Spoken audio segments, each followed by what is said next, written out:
Tuhan. Shalom. Shalom orang yang diberkati. Jemaat yang diberkati, katakan haleluya. Puji Tuhan, puji Tuhan. Sore ini kita mau belajar kebenaran firman ketika Tuhan memberikan kepada kita tema dalam bulan Juni 2026, hati yang baru. Yuk ngomong ke kanan kirimu, hatimu tidak lama lagi loh. Ya, berkati saudara-saudara kita, hatimu adalah hati yang baru. Ya, hati yang baru, katakan amin. Umur boleh tambah, hati yang baru akan dipenuhi dengan sukacita. Hati yang baru akan dipenuhi pengharapan. Hati yang baru akan dipenuhi dengan damai sejahtera. Katakan amin. Coba lihat di kanan kiri Anda. Apakah saudara saya sudah seperti itu? Ya. Kalau sudah, mari katakan, kamu mesti tambah cantik, tambah ganteng, tambah sehat. Karena hati yang baru Tuhan berikan buat kita. Katakan amin. Hati yang suka memberi menjadi bagian dari tema kita, rangkaian mingguan yang kita akan hidupi. Bapak Ibu Saudara, dari Alkitab Kejadian pasal yang kedua, ketiga, kita bisa belajar. Ternyata hati yang memberi, hati yang suka memberi, sudah dicontohkan Allah kepada kita. Waktu Adam dan Hawa jatuh dalam dosa, lalu kemudian kedapatan mereka malu, mereka telanjang, mereka sadar bahwa mereka dalam keadaan betul-betul dipermalukan. Kita lihat yang pertama yang dilakukan oleh Allah, mengambil dari daun-daun yang ada di Taman Eden. Lalu Adam dan Hawa coba menutupi kemaluan mereka. Apa yang kemudian Allah lakukan? Ia mengizinkan, mengorbankan. Dan itu pemberian pertama. Domba yang dikorbankan. Dan Allah sedang berbicara tentang pemberian yang terbaik untuk penebusan segala dosa. Allah memberi contoh kepada kita bahwa Allah suka memberi. Memberi solusi, memberi apa yang Dia bisa beri. Manusia keempat, Habel, jadi contoh buat kita. Bagaimana Habel mempersembahkan yang terbaik dari korban persembahan kepada Allah. Berbeda dengan Kain, persembahan Habel sampai membuat Allah di tahtanya mencium aromanya dan sangat terberkati. Abraham, bapak orang beriman, agama apapun di dunia ini, agama tiga besar yang ada, Yahudi, Kristen, Islam, tahu persis bahwa Bapak Abraham adalah contoh tokoh di Alkitab yang suka memberi. Bagaimana ia memberi haknya? Sebenarnya dia bisa memilih dan memutuskan untuk keponakannya, Lot, untuk kemudian cari tempat sesudah Abraham memilih. Tapi yang terjadi, Bapak Abraham rela memberikan haknya. Dia orang yang dipilih oleh Allah untuk menduduki tanah Kanaan. Tapi dia berikan kesempatan kepada Lot. Karena Abraham orang yang suka memberi. Dan ia tidak segan-segan Makanya kalau Bapak, Ibu, dan saya mempelajari anak-anak keturunan Abraham sampai saat ini. Dari Abraham kepada Iskak, Iskak kepada cucunya Yakub, Yakub kepada Israel, dan sampai hari ini didapati keturunan Abraham seumur siapapun yang disebut keturunan Abraham menerima warisan berkat dari Bapak Abraham. Kenapa? Spirit yang suka memberi. Kalau mau anak cucu kita, keturunan kita, dari firman Tuhan kita belajar, keturunan yang diberkati.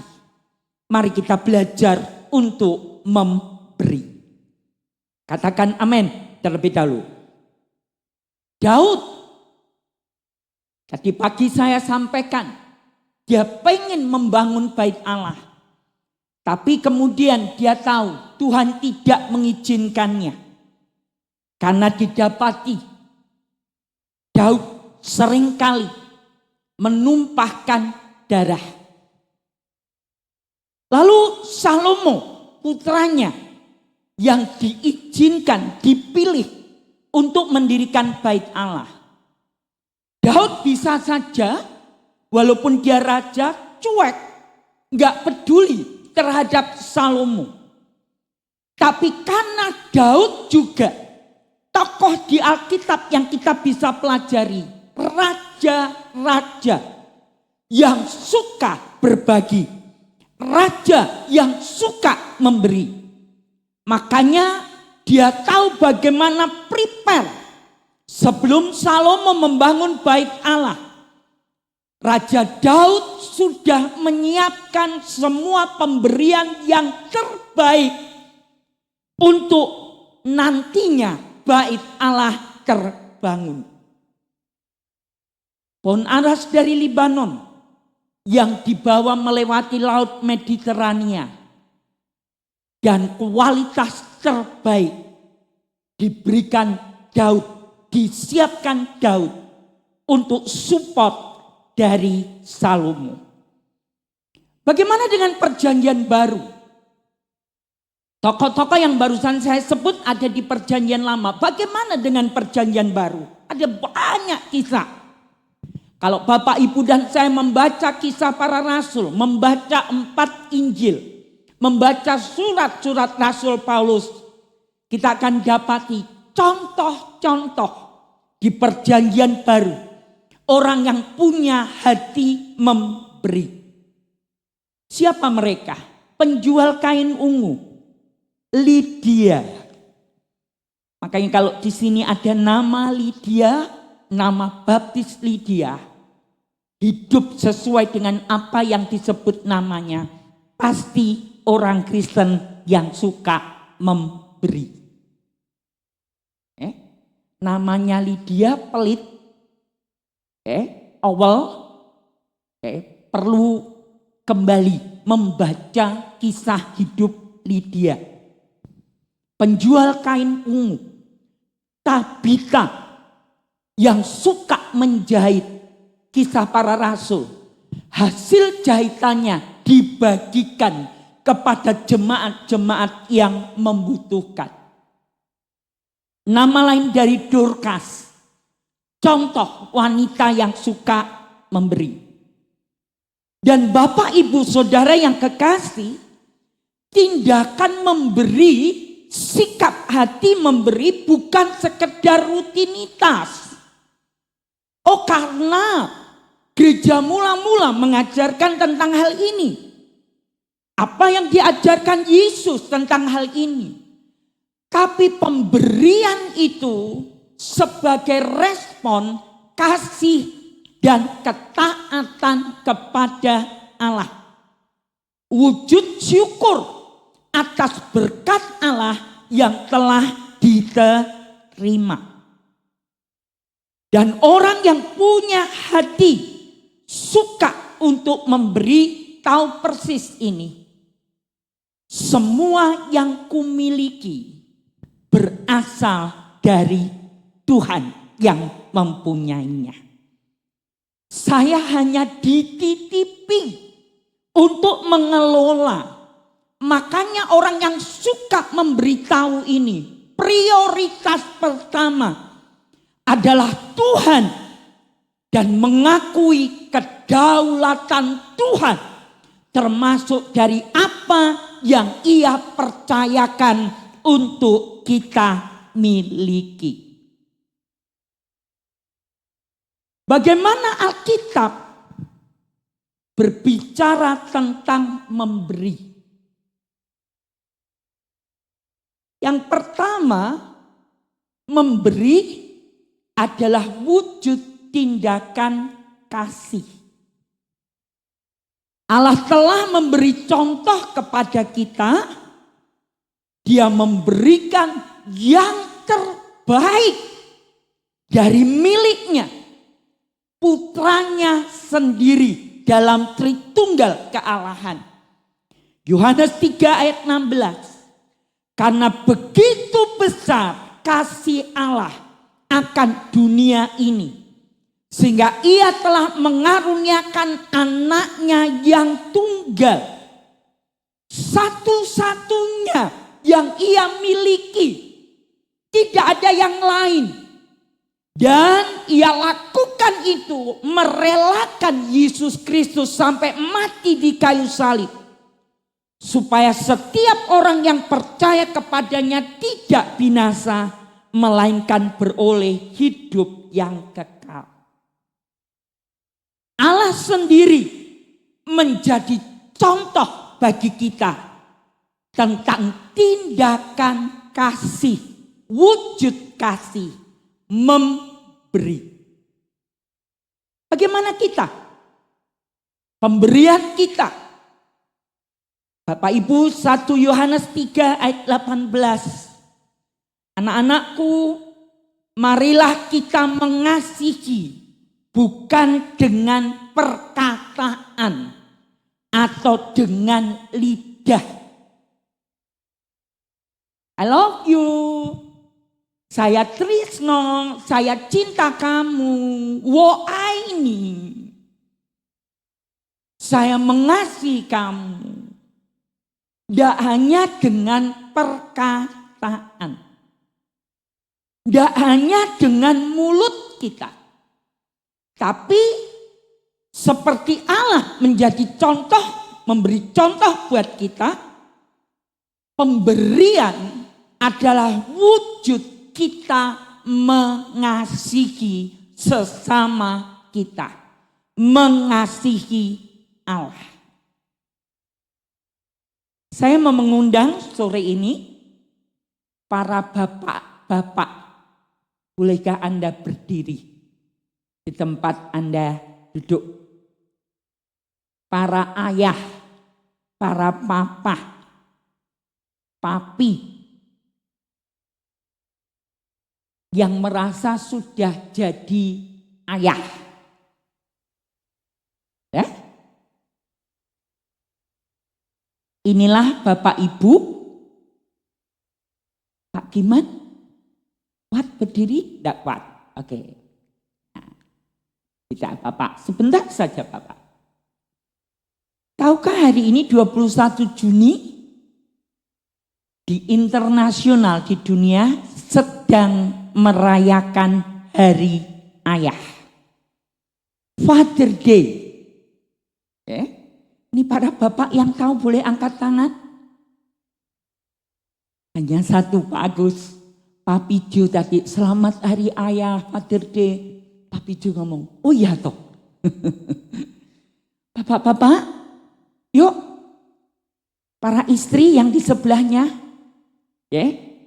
yang ada, ucapkan selamat Hari Ayah. Selamat Hari Ayah. Yang tidak dengan pasangannya, tolong yang di kanan kirinya, anak-anak ucapkan selamat Hari Ayah. Yuk ucapkan selamat Hari Ayah.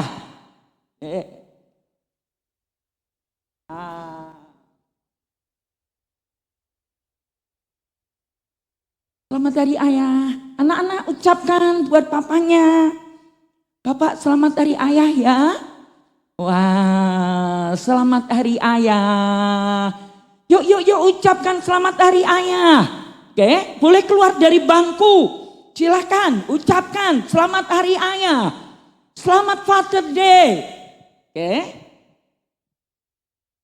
Wah, ada Pak Steve di belakang. Ucapkan selamat hari ayah. Oke. Mari kita kasih tepuk tangan untuk para ayah. Luar biasa ya, luar biasa. Silahkan duduk para ayah.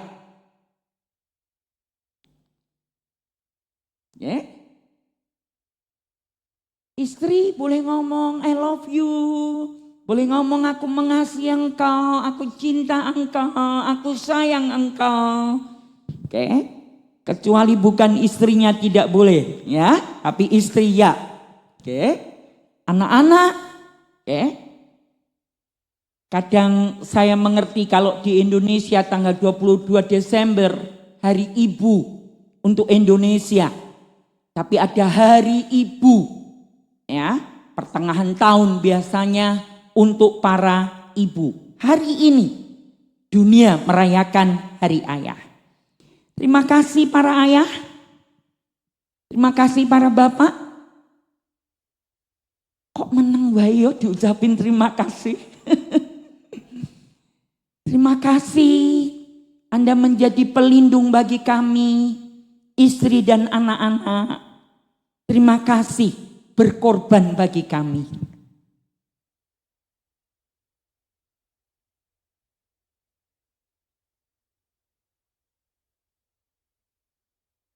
Makanya kalau ayah berkata I love you sayang buat istri, itu enggak sekedar di mulut.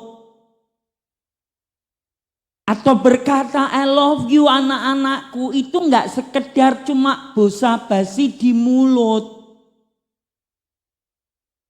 Karena seperti yang dikatakan di Alkitab, marilah kita mengasihi bukan hanya sekedar dengan perkataan atau lidah, tetapi dengan perbuatan dan dalam kebenaran. Dihidupi ayah yang rela berkorban. Tadi pagi saya singgung, bahan kopinya sama, bubuk kopinya sama.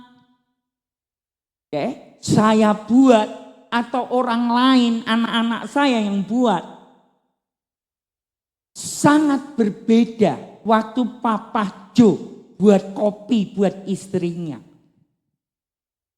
Saya nggak tahu, banyak sama. Sampai saya belajar caranya ngudek gimana menurut tekniknya Papa Jo. Tapi beda iki rasanya.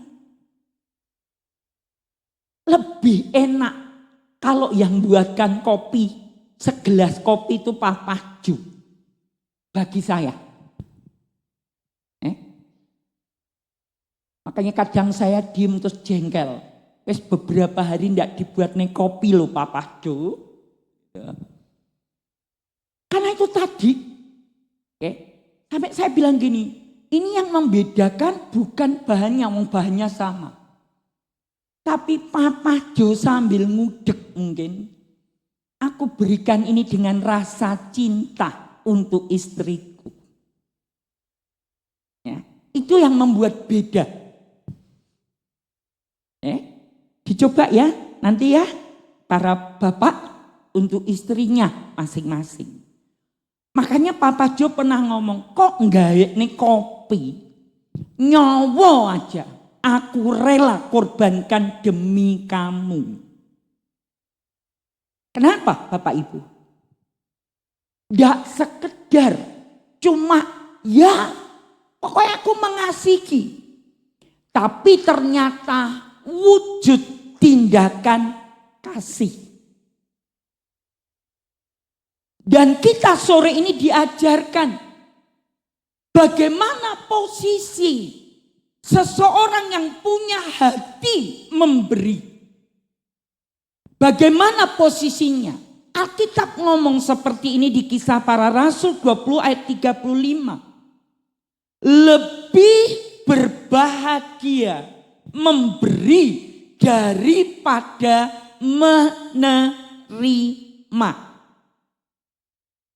Dalam segala sesuatu yang telah kuberikan contoh kepada kamu, bahwa dengan bekerja demikian kita harus membantu orang-orang yang lemah. Dan harus mengingat perkataan Tuhan Yesus. Sebab ia sendiri telah mengatakan adalah lebih berbahagia memberi daripada menerima. Perhatikan ini. Tidak pernah ada posisi orang yang memberi di bawah orang yang menerima. Lihat tangan saya sedang bawa handphone. Ketika saya memberi, siapapun kita, apapun yang kita beri, waktu kita memberi, posisi kita selalu di atas orang yang menerima. Gak pernah orang memberi posisinya di bawah orang yang menerima. Gak akan nyampe. Nah, bagaimanapun posisi orang menerima mesti telapak tangannya di paling atas. Menerima. Tapi orang yang memberi, posisi telapak tangan pun di atas orang yang menerima. Ngerti apa yang Yesus katakan? Lebih berbahagia orang yang memberi daripada orang yang menerima. Posisi kemuliaan Anda dan saya jauh lebih besar daripada orang yang menerima. Saya berdoa tadi pagi juga. Tidak terasa 33 tahun menggembalakan jemaat ini, jalan 33 tahun. Dan doa sebagian papi mami sudah dikabulkan Tuhan. Tapi ada doa yang sampai hari ini belum terwujud. Dan kami tidak berhenti untuk mendoakannya. Agar dari tengah jemaat komunitas keluarga kerajaan, anak keturunan kita akan lahir raja-raja di kota kita Salatiga. Belum terwujud. Saya tidak usah sebutin nama. Jadi raja-raja itu selalu posisinya punya power, punya kuasa. Bisa menentukan. Kota kita ini kalau nyebut satu nama pemilik yang terakhir membangun hotel. Di kota ini di Jalan Gensut sudah ada 2 hotelnya. Sekian puluh tahun lalu waktu gereja ini mulai belum sehebat sekarang. Yang terakhir, kalau kita ke arah Bandungan, hotel dengan semua ballroom untuk acara pernikahan, kapel, gereja kecil untuk pernikahan, dia bangun juga. Pasti Anda tidak asing tentang orang ini. Satu kali saya dengar dari orang yang bisa dipercaya. Ketika dia mulai dengan semua makin bertambah besar. Gensut satu arah. Jenderal Sudirman satu arah.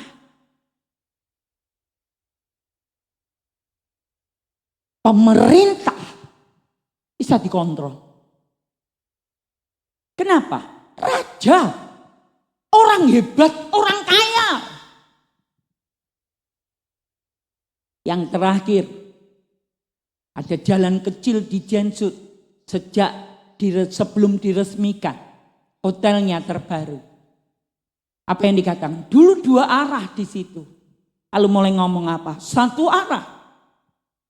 Karena kami butuh semua fasilitas dari jalan yang ada. Bapak Ibu, dimanapun saudara yang namanya raja,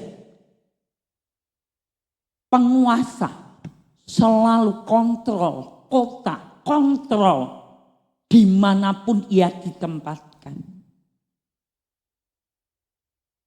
Doa saya sampai tadi pagi akan lahir dari tengah kita, anak keturunan kita, orang-orang hebat di kota kita Salatiga.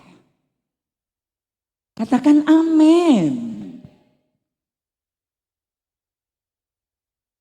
Bisa nego ke pemerintah, bisa memberi pengaruh kepada pemerintah, atau perusahaan-perusahaan yang lain.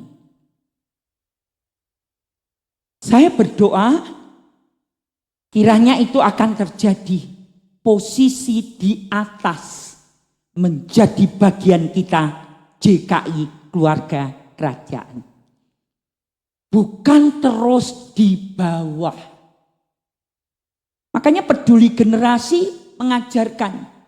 Di gereja ini diajarkan, enggak apa-apa, disyukuri. Kalau posisi sekarang kita masih menerima. Enggak apa-apa. Tapi harus berubah mindsetnya, pola pikirnya. Karena Alkitab berkata lebih berbahagia memberi daripada menerima. Makanya di mimbar ini pernah disampaikan, kalau sekarang kita masih di posisi menerima, mari berdoa, mari bekerja, mari lakukan sesuatu agar Anda dan saya satu kali gantian di posisi di atas daripada di bawah. Memberi lebih berbahagia. Katakan amin. Yang kedua, gak ada orang yang berkemurahan, murah hati, suka memberi, tidak diberkati. Amsal 11 ayat 25. Siapa banyak memberi berkat, diberi kelimpahan. Siapa memberi minum, ia sendiri akan diberi minum. Kok selalu ya rezekinya lancar? Kok selalu ya berkatnya ada? Saat butuh tersedia, saat perlu ada. Dan Alkitab memberitahu kepada kita, enggak pernah loh orang yang suka memberi kekurangan. Ia akan menikmati berkat melimpah dan semuanya berjalan dengan lancar. Katakan amin.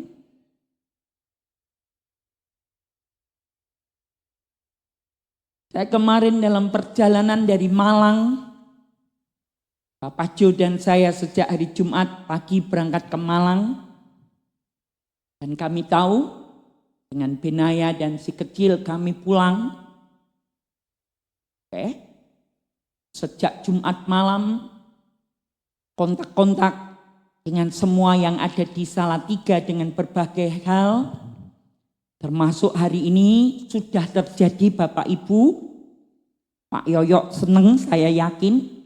Tadi saya juga dengar Pak Yohanes juga seneng.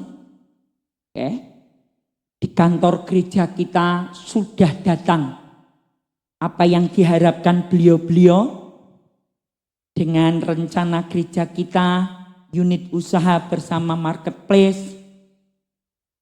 Oke, kita tidak akan beli lagi anggur perjamuan yang selama ini esen ternyata, tapi akan sekaligus produksi sendiri anggur perjamuan menurut standar Alkitab. Ternyata yang diminta bapak-bapak ini kami bantu cari di Semarang. Ini loh butuh anggur khusus. Memang kalau saya dengar anggurnya kecut, walaupun warnanya hitam-hitam, karena memang anggur yang dikhususkan, makanya Australia sampai impor. Anggur ini hanya ada di Pulau Bali, makanya disebut anggur Bali. Lalu Australia, ternyata wine yang ada di Australia ngambilnya dari anggur Pulau Bali. Makanya awal-awal cari sulit. Kalau anggur yang dari negara lain, dari Eropa atau dari Amerika atau dari negara Asia yang lain, hasilnya warnanya tidak seperti yang diharapkan. Dan kami tahu, kami doakan ini. Waktu pertama saya bilang tunggu, saya kenal seseorang di Bali, coba saya akan kontak. Dan waktu saya kontak dengan Ibu Gembala dari JKI yang ada di sana, Bu tolong Bu, cari anggur Bali. Hampir seminggu saya dapat jawaban. Bu Moy sulit. Karena sekarang semua dari petani masuk di satu pabrik, diekspor, diimpor oleh Australia. Saya bilang oke, sempat agak sedikit, ya Tuhan tolong. Ya. Pak Naryo hanya sampaikan ke saya lewat WA, memang benar Bu, itu yang dikerjakan Australia untuk mendapatkan wine terbaik yang diinginkan. Tapi Tuhan juga baik. Orang bilang sulit. Kalau Tuhan berkata, orang yang berkemurahan, orang yang suka memberi, gereja yang suka memberi, Tuhan akan buat perbedaan di antaranya. Jumat malam saya di Malang. Tiba-tiba setelah ketemu, oh besok Bu akan dikirim. Oh puji Tuhan. Tapi Pak Naryo bilang kayaknya ada satu nama ini. Coba siapa yang bisa kontak. Saya tahu jam sudah malam. Hampir jam 11-nya waktu Bali. Jam 10 kurang waktu kita. Tapi saya coba kontak. Anehnya direspon. Dan singkat hanya saya kontak-kontak malam. Dengan Pak Yoyo dan Pak Naryo. Kira-kira seperti ini. Ya, harganya seperti ini. Wow. Dan hari ini dengan pertolongan Tuhan ajaib. Tuh, sama Pak Yoyo sudah diambil. Ada di kantor gereja. Tadi ditunggu di terminal Tingkir. Artinya lihat, tangan Tuhan berkata tidak sulit kalau aku memberkati. Selalu ada jalan keluarnya. Mari beri tepuk tangan untuk Tuhan kita yang dahsyat. Yang lain bilang sulit. Tapi Tuhan bisa buat lancar apa yang dibutuhkan. Yang ketiga, posisi orang yang punya hati suka memberi, memiutangi Tuhan. Amsal 19 ayat 17. Siapa menaruh belas kasihan kepada orang yang lemah? Posisi di bawah. Memiutangi Tuhan yang akan membalas perbuatannya itu. Jadi kalau kita memberi dengan sikap yang benar, motivasi yang benar. Bapak Ibu Alkitab ngomong, kita sedang memiutangi Tuhan kita loh. Tuhan yang punya bumi dan segala isinya, langit, alam semesta ini. Dia yang punya, dia yang ciptakan. Lalu kita memberi, pasti nek dihitung gak ada sak pucuke driji atau sebutir pasir dibandingkan Tuhan yang kaya raya itu. Tapi Alkitab tetap ngomong, kamu memberi orang yang lemah, kamu memiutangi aku. Dan aku tidak akan pernah mau berhutang kepadamu.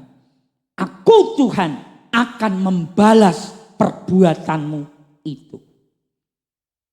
Katakan amin. Jelas ya?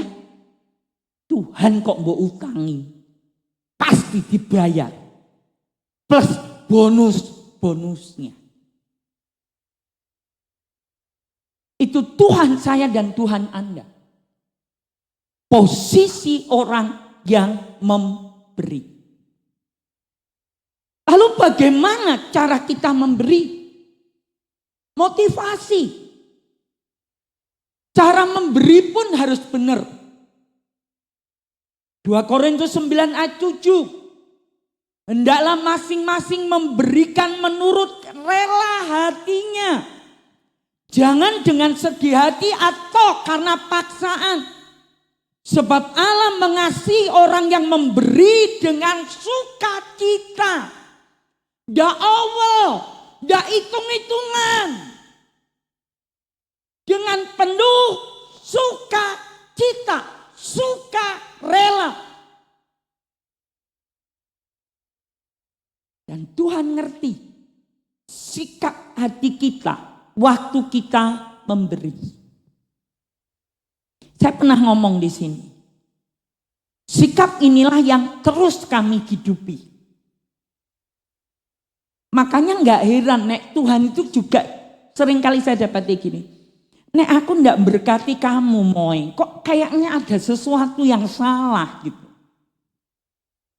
Saya dapat pengertian itu. Oh, nak wahai. Caranya Tuhan yang ajaib. Waktu saya tanya, kenapa ya Tuhan? Saya kok ngalami favor of God, favor of man. Kenapa ya Tuhan? Harus Tuhan ingatkan ini. Orang yang tulus, orang yang sukacita, orang yang ndak awal. Motivasinya murni, tulus, benar. Tuhan kan tahu itu. Makanya Tuhan berkata apa? Nek aku ndak berkati kamu, kayaknya ada sesuatu yang salah. Aku akan terus memberkati kamu. Dan waktu kita memberi, Alkitab mengajarkan ini. Matius 6 ayat 3 dan 4. Jika engkau memberi sedekah, jangan diketahui tangan kirimu. Apabila kamu memberi, diperbuat dengan tangan kananmu. Hendaklah sedekahmu itu diberikan dengan tersembunyi. Maka Bapamu yang melihat yang tersembunyi akan membalasnya kepadamu. Maaf ya, kalau ada orang-orang, aku mau beri, tapi tolong di-shoot ya. Tolong ya direkam di video ya. Lalu kemudian, setelah itu masukkan media sosial. Makanya beberapa waktu lalu, Sempat heboh di media sosial yang katakan pencitraan. Kenapa? Ketemu orang-orang yang memberi, tapi ada pamrihnya. Supaya dikenal, supaya diketahui. Oke? Bahkan bukan hanya orang sekitarnya. Di media sosial seluruh dunia yang mau buka, silakan supaya tahu. Tapi Alkitab mengajarkan kepada kita sore hari ini. Nah, kalau kamu memberi, tangan kananmu memberi, tangan kirimu tidak perlu tahu. Biarkan mereka dengan caranya. Tapi Alkitab mengajarkan kepada kita dengan cara Alkitab.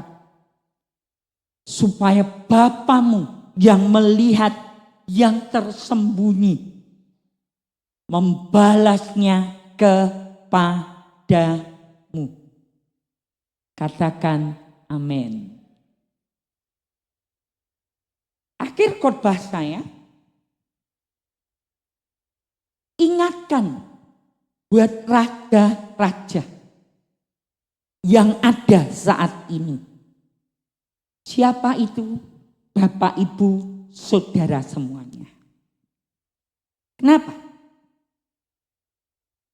Di dalam ibadah pagi saya tanya, ada yang tidak bisa makan? Ada yang tidak bisa punya pakaian? Saya yakin tidak. Karena semuanya berpakaian baik, sopan, dan layak untuk Bapak Ibu kenakan. Di luar sana ada orang yang cuma satu pakaiannya. Mungkin dua saja. Emily siang ini tadi sampaikan dia ada dengan mahasiswa teologi dari City Harvest dan sejak Kamis malam berangkat ke Filipina, ke Iloilo untuk mission trip. 17 orang.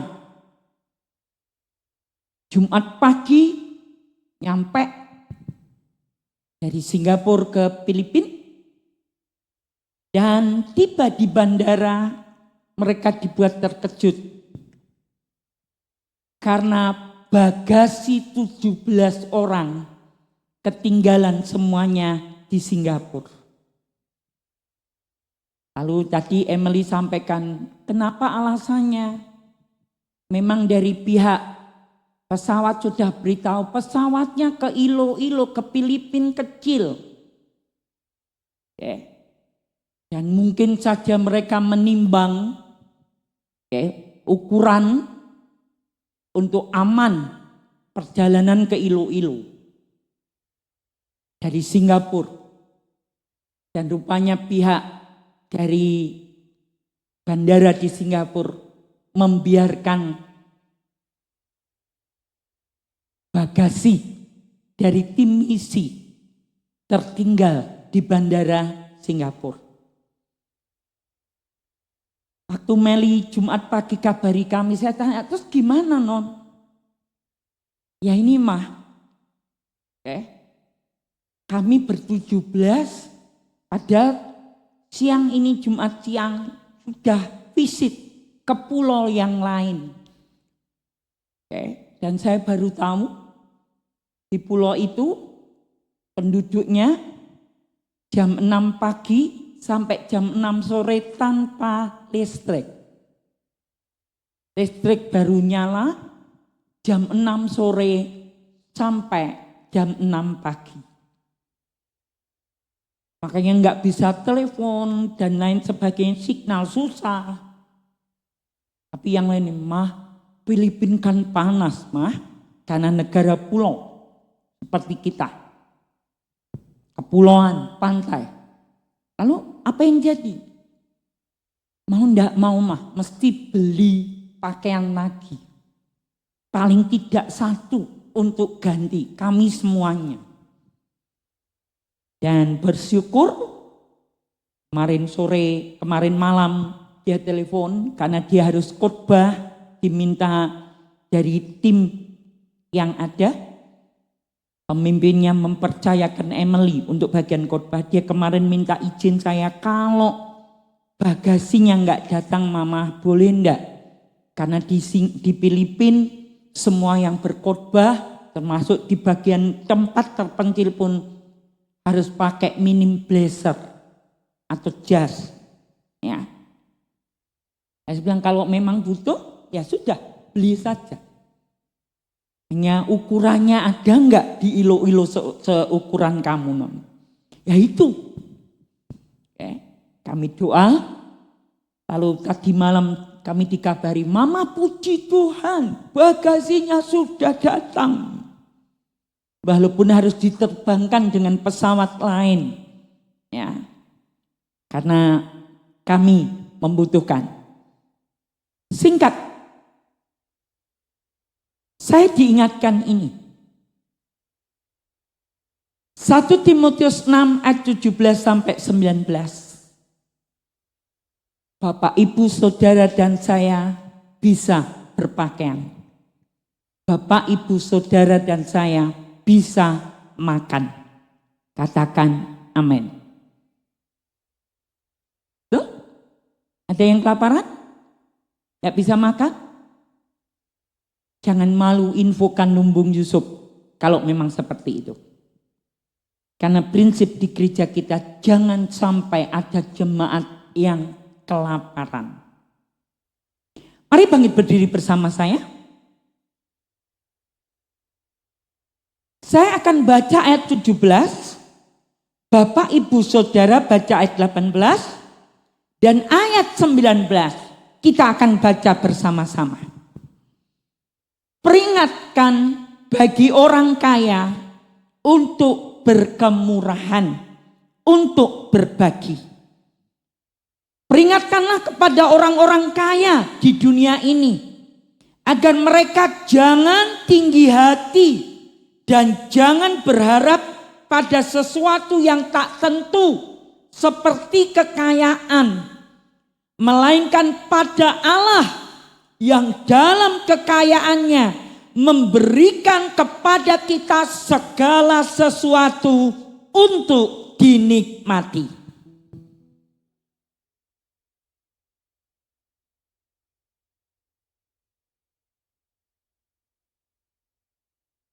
Katakan amin. Kita baru kehilangan almarhum Pak Adit, salah satu keluarga kita. Dan sekali lagi buat saya itu mengingatkan kembali lagi. Ternyata waktu kita dipanggil menghadap Tuhan, gak ada satupun yang kita bawa. Hanya pakaian terakhir yang dikenakan. Sepatu yang harganya mungkin kita bilang ratusan ribu jutaan. Itu pun hanya satu alas kaki yang dibawakan.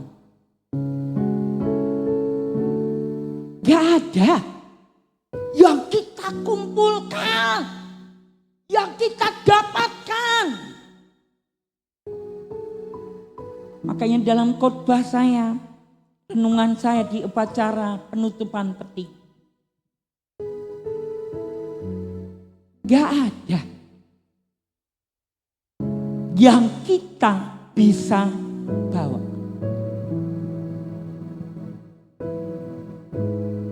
Buat apa kekayaan yang kita tinggal? Buat apa emas yang kita simpan? Dan 1 Timotius 6 ayat 17-19 mengingatkan kita. Peringatkan kepada orang-orang kaya Anda dan saya yang dipercaya oleh Tuhan dari sekarang untuk berbuat baik, menjadi kaya dalam kebajikan, suka memberi dan membagi. Katakan amin. Ayat 19 kita baca bareng-bareng. 1, 2, 3. Dan dengan demikian mengumpulkan suatu harta sebagai dasar yang baik bagi dirinya di waktu yang akan datang untuk mencapai hidup yang sebenarnya. Katakan amin.